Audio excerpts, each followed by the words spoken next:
nothing can stop the power of a committed and determined people to make a difference in our society. Tumbuhlah seperti padi. Semakin berbuah, semakin merunduk. Grow like a rice paddy.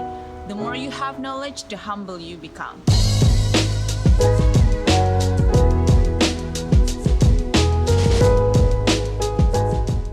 Down where we are, food is used as a political weapon. But if you have a pig in your backyard, if you have some vegetables in your garden, you can feed yourself and your family, and nobody can push you around.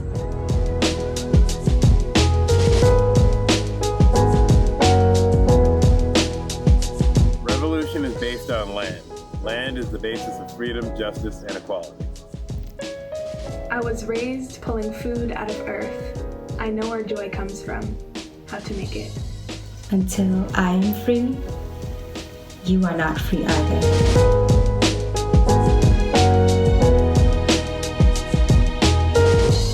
Nobody's gonna hand you your freedom. You're gonna have to take it. Work is love made visible.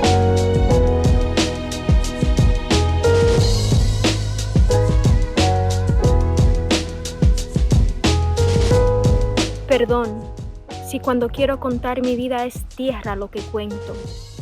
Esta es la tierra. Crece en tu sangre y creces. Si se apaga en tu sangre, tú te apagas. I want to beg of you to always keep your eyes open to what Mother Nature has to teach you. By doing so, you will learn many valuable things every day of your life.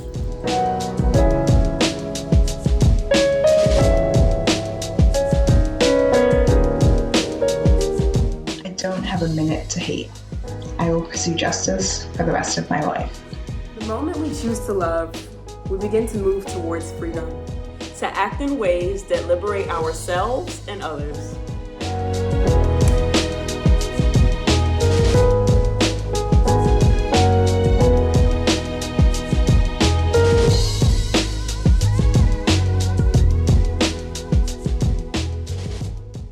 Greetings, peace and blessings. My name is Leah Penniman, and I am the farm manager and co-director at Soulfire Farm in Mohican Territory, Grafton, New York. Today, we are going to talk about uprooting racism and seeding sovereignty in the food system. But before we start, we need to pay homage and give thanks to those who made it possible for us to be here, our ancestors. And I want to call in one particular ancestor, my grandma's grandma's grandma. Her name is Susie Boyd, and like so many women in the 16 and 1700s in the Dahomey region of West Africa, she was faced with near certain kidnapping and being forced into the bowels of slave ships. And in the face of that terror and uncertainty, she had the courageous audacity to gather up millet, cowpea, black rice, okra, agusi melon, and the other seeds her family had saved for generations, and to braid them into her hair, believing against odds in a future of tilling and reaping on soil, and believing that we, her descendants, would exist to inherit and carry on that seed. I ask you in this moment to think of an ancestor who had foresight for you, who made a sacrifice for you, and out loud, call their name.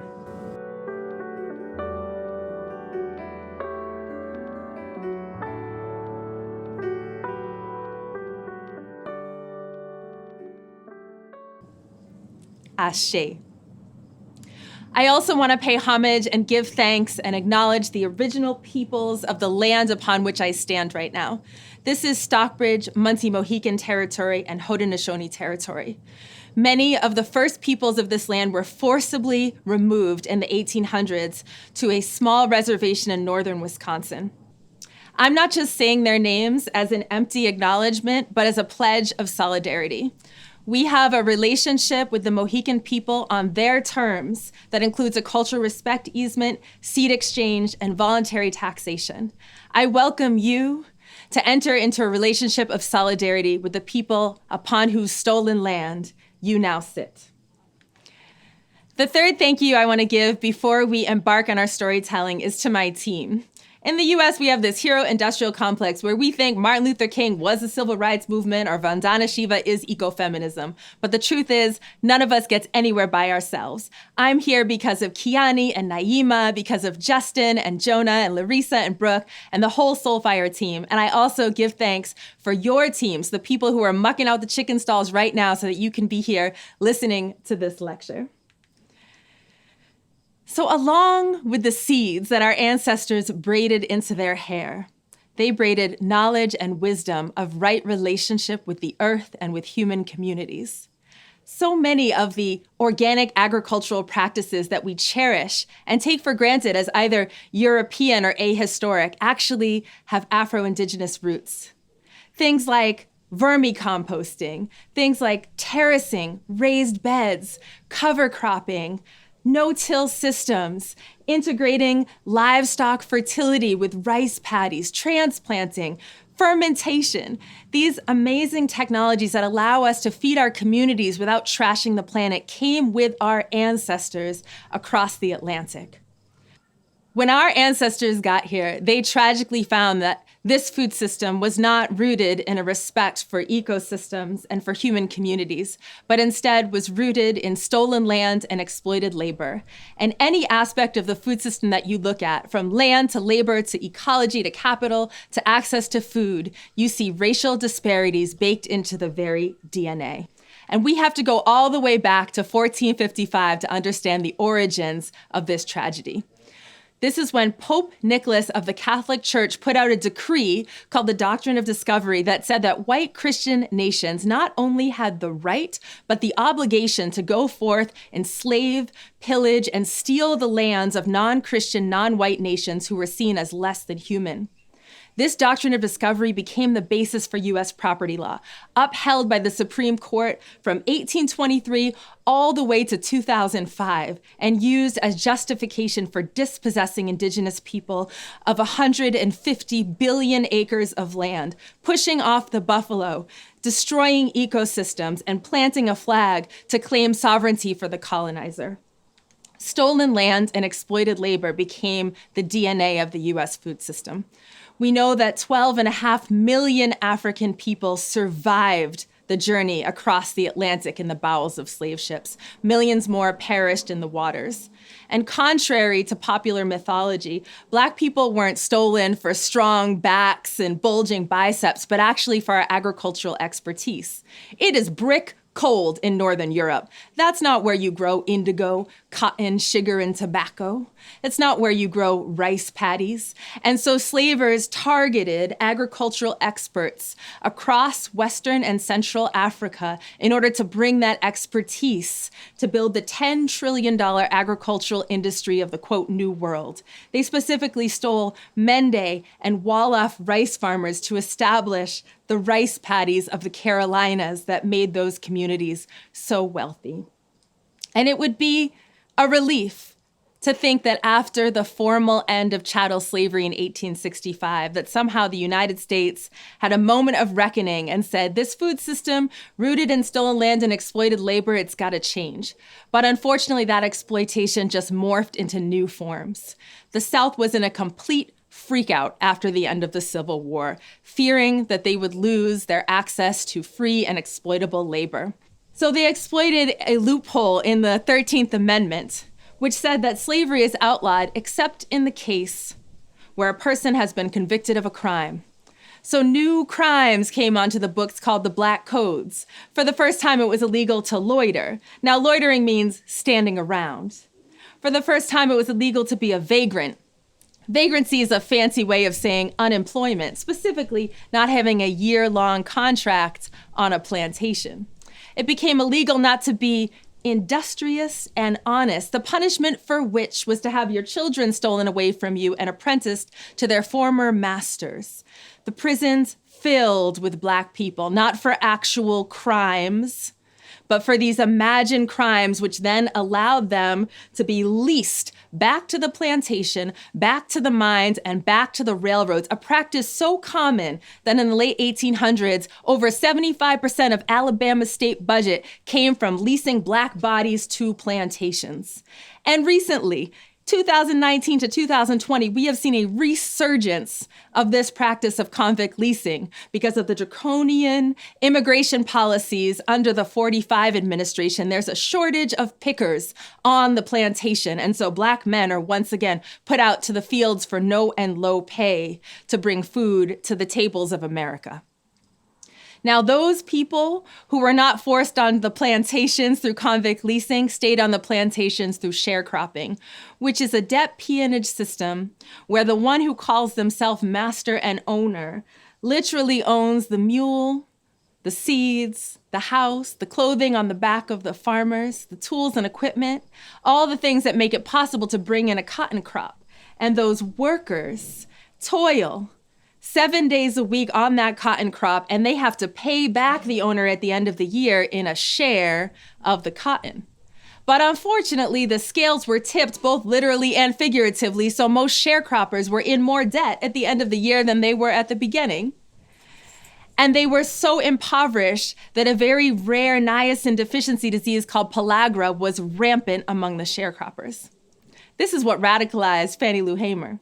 When she was only 6 years old, she was put out to the fields to work as a sharecropper. And she noticed that the plantation owner would adjust the scales to undervalue the cotton harvest and make sure that the workers were trapped year after year in that cycle of debt.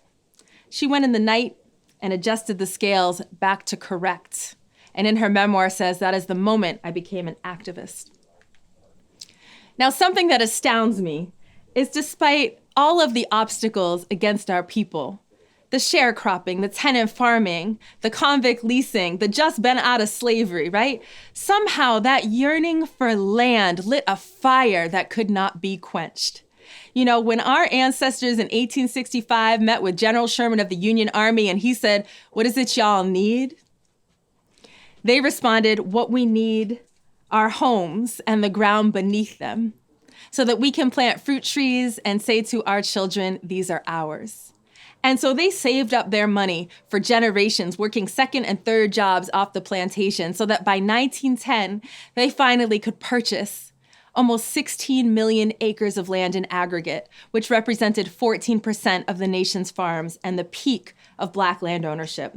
Now, we're talking about 2 5-acre parcels of marginal land, but it still was their own and a deep source of pride and autonomy.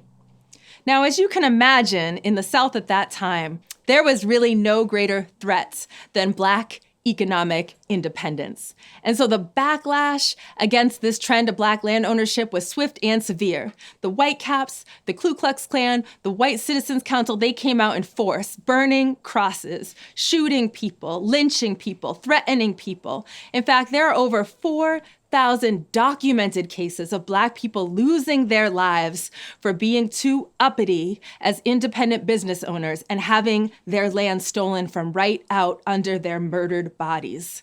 Needless to say, there was an exodus.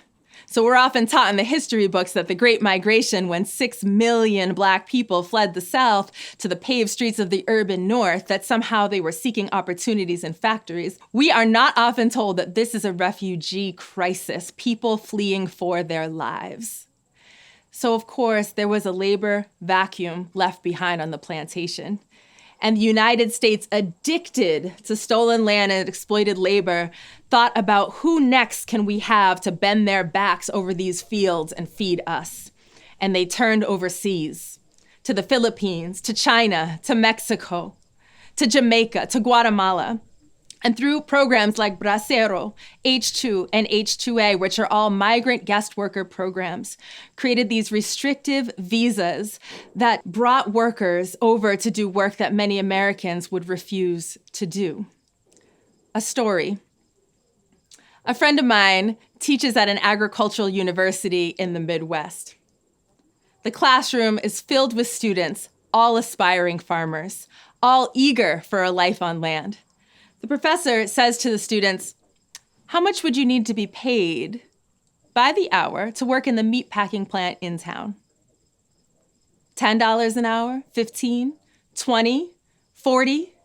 The hands stayed down. There was not one student in that class who would work in that meat packing plant for any amount of money. And they said, that's Mexican work.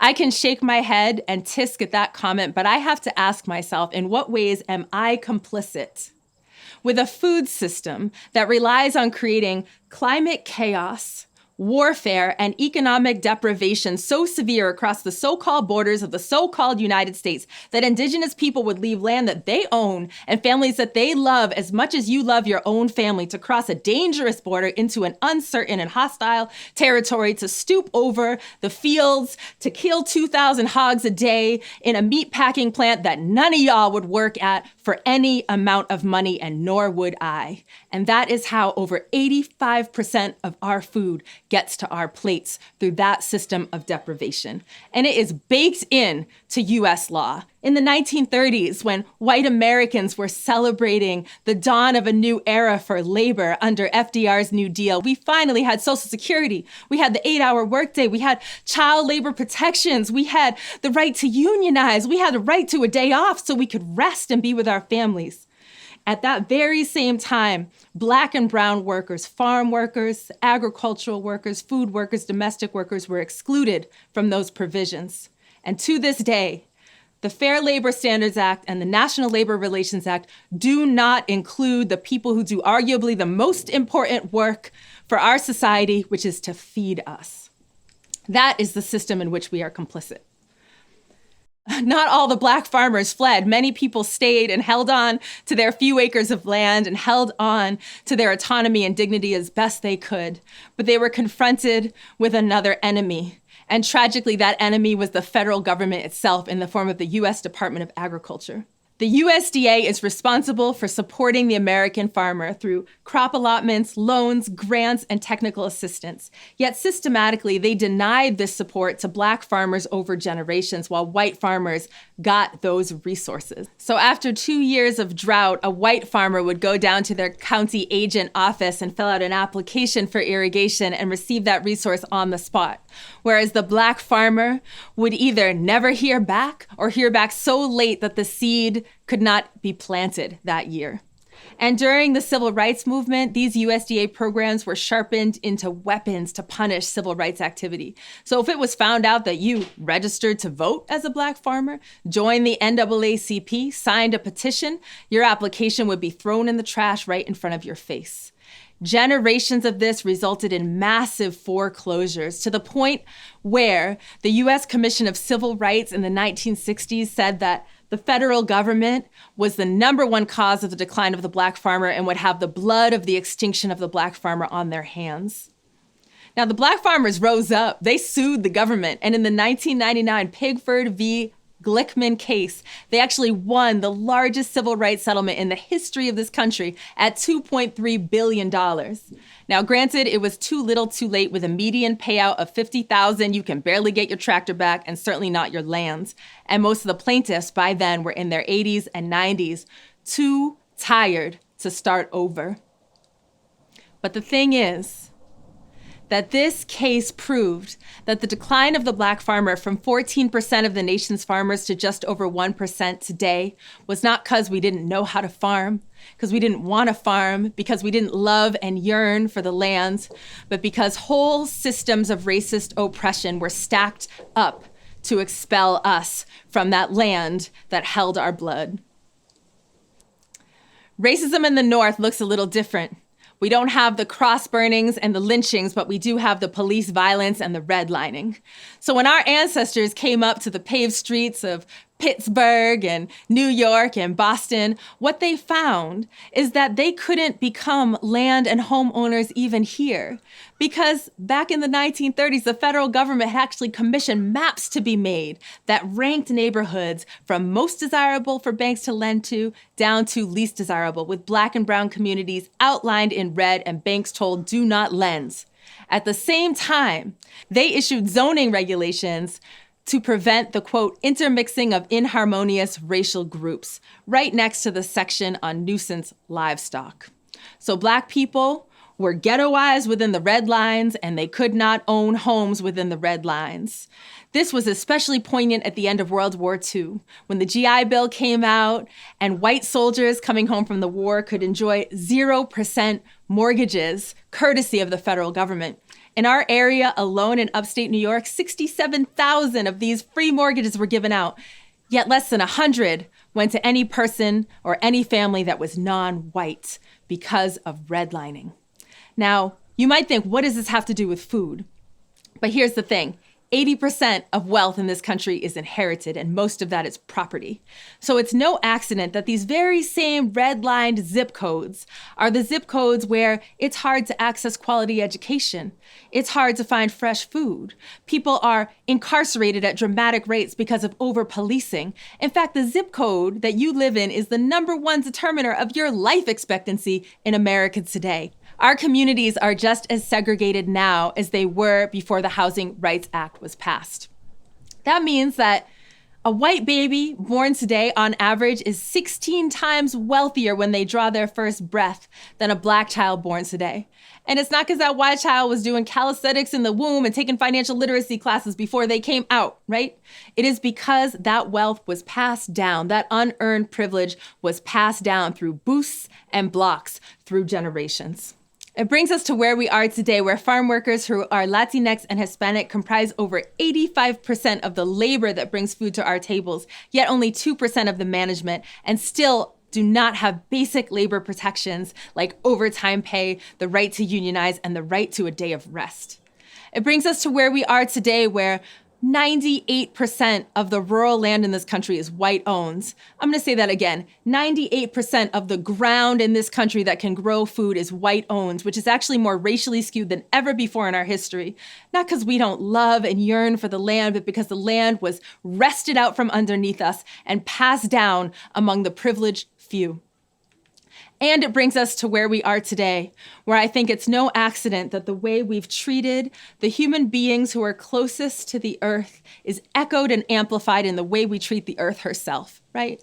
When colonizers first came to the Great Plains, within only one generation, that's 28 years, they had ripped 50% of the soil carbon out of the earth and burns it up into the atmosphere because of plowing, launching anthropogenic climate change and reducing that soil fertility by over a third. Today, industrial agriculture is a leading driver of climate change, of water withdrawals, of loss of biodiversity, of land conversion.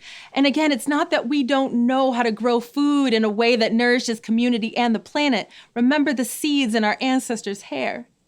We have chosen racial capitalism as the holy grail of our society and ignored and subjugated indigenous wisdom about right relationship with the earth. In this time of multiple pandemics attacking our breath at every turn, from the choking of COVID to the choking of wildfire to the choking of police brutality, we see now more than ever the cracks in our industrialized food system and runaway capitalism laid bare. People who never before have experienced being let down by the system are feeling the pinch of empty grocery store shelves and unemployment checks that never arrive and unrest in the streets, and are waking up to the fact that maybe the Black and brown folks who have been screaming fire for centuries were telling the truth. Let this moment not be a fad, but a permanent awakening to our sovereignty. So I'm going to tell you the good news about what we, essential workers on the front lines, are doing to uproot racism and seed sovereignty in the food system, and how you can get involved. First, I invite you to a moment of reflection. Where were your ancestors in this history? How are your people connected to the events that we just explored? I'm inviting you to take a moment of reflection.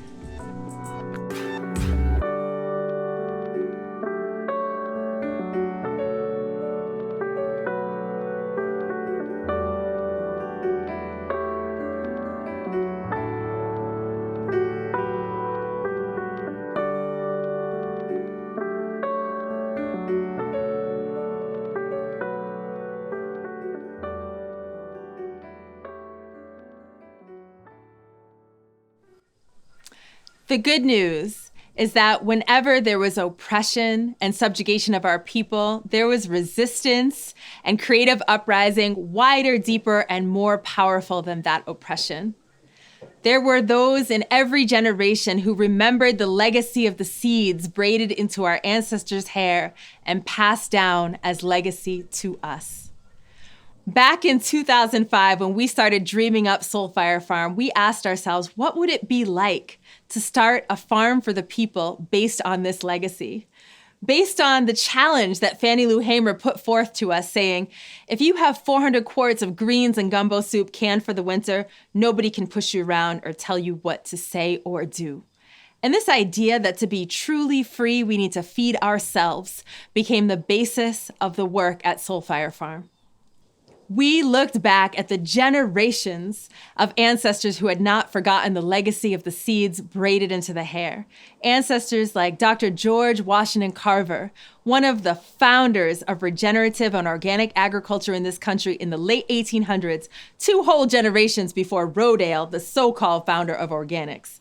When he was on the founding faculty of Tuskegee University, he trained a whole generation of farmers to care for the soil through cover crops, through mucking out the wetlands and piling up that muck as compost, through gathering leaves in the forest to mulch and grazing animals in rotation. He saw the devastation of the monocropped cotton fields and the promise of the legume, which is able to make friends across kingdoms with a little rhizobial bacteria, and together they pull nitrogen out of the air and put it into the soil where plants can use it, and in that way healed thousands of acres across the South, right? We called in ancestors like Booker T. Whatley, also at Tuskegee University, the founder of the Farm to Table movement. At a time when wholesale just was not working for Black farmers competing with white farmers, he came up with the idea of diversified horticulture, of the CSA or community-supported agriculture, and the wild idea of pick your own. Booker T. Whatley hypothesized that city folks were pining for the country, and they would actually pay farmers for the privilege of picking strawberries and pumpkins and apples on the farm in order to quench that thirst for rural life. And he was right. Now, pick your own, the CSA, and Farm to Table are the primary ways that small, diversified farms like ours can make a living. We at Soulfire Farm decided to build our agricultural practices based on these rememberers. So we too use cover crops, diversified horticulture of vegetables, livestock, herbs, and fruits. We have raised beds and no-till, tall mulch and compost piles. And every single year of using these practices, we observe the soil get better. We have now restored our soils to pre-colonial indigenous levels of organic matter. We have tripled the depth of the topsoil. We have diversified the pollinators who call this home, all by using these Afro-Indigenous practices that were passed down to us by these rememberers. And this extends to our buildings as well. Heated with the sun, built of straw bales and clay from the earth, tall pine timbers harvested sustainably and locally and clustered together in a small area on the land so that we leave over 70 acres for the wildlife. We embody these ecological practices passed down to us by our forebears. We call upon the rememberers of the seeds in the Black Panther Party, who fed 20,000 children free breakfast every single morning in Oakland as part of their survival programs. They also brought groceries to elders, drove people to appointments, helped loved ones connect with political prisoners who were incarcerated, and more. And so we decided that a core principle of our work would be these survival programs, which is why the harvest of the land is boxed up every week and brought to the doorsteps of the people who need it most in our community: refugees, immigrants, people who are surviving food apartheid and state violence, and folks can pay whatever they can afford down to zero for this life-giving food. We pay homage and give thanks to our rememberers at Tuskegee University, Thomas Campbell, and the other founders of extension agencies in the United States. Originally, all they could afford was a mule and a cart, and they would go out to the rural areas, find the most dilapidated farm, and fix it up with an extreme farm makeover that included pruning the trees, adding compost and cover crops, nursing the livestock back to health, and that farm would become the demonstration farm that folks would come to far and wide from the entire county to learn from, and then they'd move on to the next county. This is Each One Teach One, and this became the foundation for our educational programs at Soulfire Farm. We invite aspiring Black and Brown farmers from across the country to come learn and grow and live with us here at Soulfire Farm. Through our week-long farming immersion, day-long bilingual English-Spanish workshops, season-long apprenticeships, and week-long Liberation on Land youth camps, we are training and inspiring the next generation of Black and Brown farmers. We are part of the returning generation of farmers, those whose grandparents and great-grandparents fled the red clays of Georgia for the paved streets of the urban north, escaping violence and seeking a better life. Yet we have now awakened to the fact that we left a piece of our souls, our culture, our very being behind in those soils. And as Chris Bolden Newsom would say, the land was the scene of the crime, but I would add, the land was never the criminal. And in fact, we may have confused in our hearts the oppression that took place on the land with the land herself, naming her enemy and running from that soil, thinking that if we stoop, if we squat, if we even get dirty, if we touch an insect, somehow that would revert us to bondage. But here in these programs on this land, we are reclaiming our noble and dignified agrarian history as Black people. And this is not just about being commercial farmers. We are also teaching home provisioners, right? In the words of Lenny Sorensen, if you ain't growing food for yourself and your children, what on earth are you doing? So we have a program called Soulfire in the City, founded by Amani Olugbala, that builds raised bed gardens in the backyards of survivors of food apartheid. It provides soil and seeds and plants and technical assistance to help folks embody that idea that to free ourselves, we must feed ourselves. And this extends also beyond the boundaries of the so-called United States through intercambio, or exchange of ideas and resources with peasant farmers in Haiti, Brazil, Mexico, and Ghana. We are part of an international movement of Each One Teach One called Via Campesina, resisting the industrial takeover of our food system and fighting for our sovereignty. We pay homage to the ancestors who remembered the seeds and used those seeds to found the first ever land trusts and co-ops in the United States.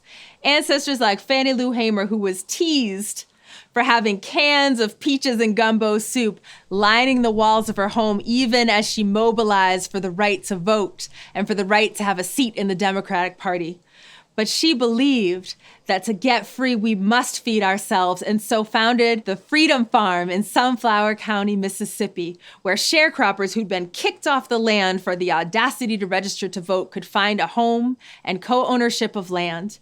They made enough money selling vegetables and livestock that they were able to provide scholarships, burial fees, and housing for all 70 of their member families. Ancestors like the founders of New Communities, Inc., in 1969 was the first ever community land trust in the United States, where 500 Black families came together to co-own almost 6,000 acres of land in Albany, Georgia, sparking the community land trust movement, which is now thousands strong across the United States. And so we asked ourselves, how do we build on that legacy? And together with our alumni and our sibling farms, we started a land trust and a co-op. The land trust is called Northeast Farmers of Color Land Trust, and its goal is rematriation of land to Indigenous people and restoration of permanent, secure land tenure for Black and Brown farmers. NEFOC receives gifts in the spirit of reparations of acres and transfers those acres together with permanent legal protection to those who've been dispossessed. Both the co-op that we started and the land trust afford rights of nature to the lands. Just like the Ojibwe people gave rights to Manuman, their rice, and in New Zealand they gave rights to a river, in the legal bylaws of these organizations, the land doesn't just have a vote, but a veto over the proposed human activities. And in addition to starting our own co-op and land trust, we've supported the cooperative projects of our alumni. Projects like Catatumbo Farm Cooperative, which is an immigrant-owned urban farm that provides food to the frontlines in Chicago. Projects like Love Fed New Haven, which supply urban farms to folks who need them most in community. High Hog Farm in Georgia, which is supporting Black folks and getting back into the fiber industry and reclaiming the dignity there. Our alumni started Percussion Farms in the Northwest, which is a Black and Brown-led community farm, providing food to those who need it most, and People y Alimentos, which is a Spanish-first language justice urban farming project. We believe in biomimicry as our model for growth. Just as the forest shares sugars and minerals and messages through a network of fungal mycelium protecting its family members across the land, so do we see our strength in the way that we share our resources with one another. It's not about one organization franchising or getting bigger and gobbling up the rest. It is about this trans-local web of mutual support and interdependence that we have with Black and Brown growers across the nation. One of the ways that we support these co-ops, land trusts, and community-based projects is through reparations. Now that might sound like a dirty four-letter word, but as my mentor Ed Whitfield said, imagine if your neighbor came over to your house in broad daylight and stole your cow. Everybody saw him do it. There was no question that this happens. A week later, the neighbor comes with remorse in their face and tears in their eyes, begging for forgiveness, and they say, I'm gonna make it up to you. I stole your cow, and for the rest of the cow's life, I am going to bring you half a pound of butter every week. Now, what would you say? I would say I want my cow back. And the stolen lands and wealth ripped from underneath the hands and feet of Black and Brown people is that cow, and reparations is due. Reparations means repair.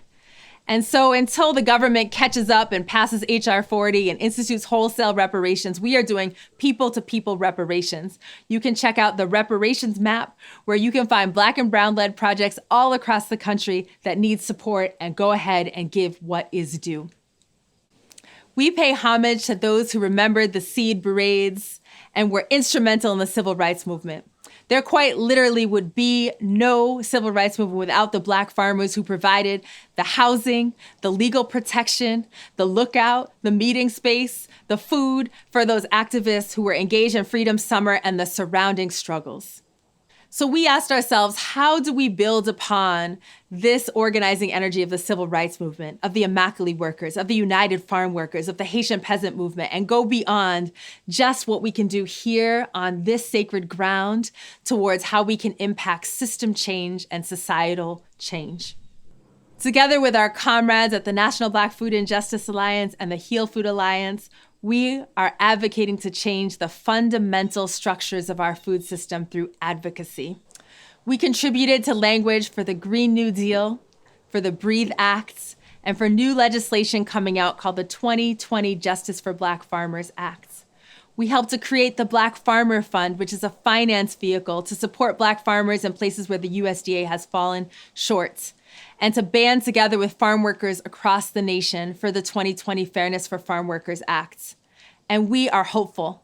For the first time ever in my 25-year food justice career, every single candidate for the Democratic nomination for president asked our coalitions what they can do for Black farmers.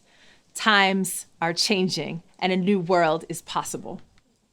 And in paying homage to the rememberers of the seed braids, we also need to give thanks to those who remained on the continent.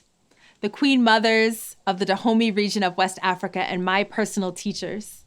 When I first lived with them in my early 20s, they said, Leah, is it true that in the United States, a farmer will put a seed in the ground and they will not pray or sing or dance or pour libations or even say thank you to the earth, and they expect that seed to grow? When I admitted in silent shame that that was true, they added, that is why you're all sick. You're sick because you see the earth as a commodity and not a relative. So in remembering that lesson, we too decided to integrate a spiritual ecology to our practice at Soulfire Farm. We dance, we sing, we pray, we pour libations, we ask permission, and we treat the earth as the mother and relative that she is. My belief is that everyone who eats food and lives on land is responsible for healing and repairing the food system so that it's no longer based on stolen lands and exploited labor, but instead is based on a sacred covenant between the earth and her human inhabitants. As my daughter Nashima says, the food system is everything it takes to get sunshine onto your plate, So the good news is that there are thousands of points of intervention and thousands of right answers to the question, what can I do to help? There are people who choose to focus on farm worker rights, on land rematriation, on getting fresh food to those who need it most, and on holding corporations accountable for the way they're trashing the planet and our health. All of these are right answers. But what these right answers have in common is that they are accountable to the people most impacted by those issues. And in the case of racism in the food system, that means Black and brown folks taking leadership in the food system. This means deferring to and following the leadership of people most impacted by racism in the food system. That means Black and brown leaders in the food system. Folks like Malik Yakini, Karen Washington, Giovanna Johnson Cook, Gail Myers. Organizations like Land Loss Prevention Project, National Black Food and Justice Alliance, SAFON, CATA, Fresh Future Farm, Bugs, the Federation of Southern Cooperatives, Black Farmer Fund of New York, and the Black Church Food Security Network. In all cases, when thinking about what to do to help, the question should be, does my action transfer power, resources, and dignity to those on the front lines? And if the answer is yes, then your answer is yes. The time is done for the white savior complex. The time is done when white-led nonprofits go into communities of color imagining that what we need is kale salad cooking classes in our kindergarten. We, communities of color on the front lines, can and will define what is needed and are capable of taking the lead and charting the way toward a healed food system. You can find more action steps on our website at soulfirefarm.org/takeaction. For our closing poem, I'm going to turn it over to my womb and soul sister, Soulfire Farm's program director, Naima Penniman.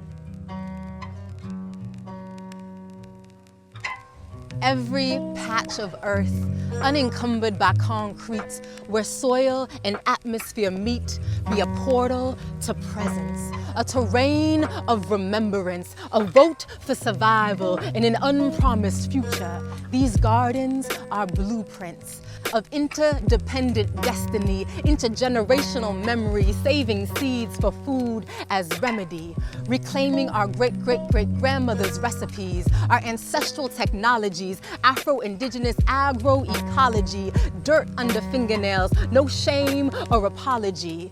In a time of manicured hands and monocrop lands, devalued labor and overpriced brands, we understand.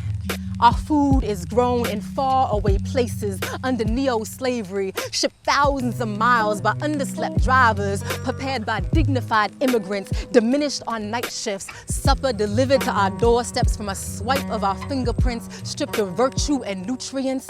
And who's gonna stop this? Our shelves are still stocked with processed products, toxic food made for profit to keep us lethargic, too tired to riot, rise up, or take office, filled up on fillers and starches, diet-related illness, the #1 killer of Black and brown bodies. My people know what it's like to eat and still be starving. So we turning hardship into harvest, lawns and schoolyards into gardens, homegrown bounty in our palms. We come from soil and stardust, and so we conjure. Giving props to hood magicians who grow provisions for our kitchens. We smuggle spinach into prisons, transform the places that we live in. Trade psychosis for symbiosis, and stay focused. Sprout sunflowers that tower on neighborhood blocks, harvest raindrops on rooftops that water our crops, propagate plant medicine for the metropolis, guarding our plots, cause our gardens are not for profit or loss. Cross-pollinate the promise, fam. We got this. Take a deep breath, restore calmness. With lemon balm bounty in our palms, hot peppers in our pockets, black-eyed peas spiraling up Lenape blue corn stalks with buttercup squash carpets, 3 sisters symbiotic, talking stories of solidarity on native territory. Migratory monarchs transcend borders, morning glories ascend fences. Pay attention to the lessons Mother Nature keeps expressing, how to multiply our blessings. For justice and sustenance amid glaring disparity, every seed saved will set us free. In an age of opulence and scarcity, every seed saved will set us free. In a time of intensifying violence and climate calamity, every seed saved will set us free. Hold on tight to the source. We have all that we need.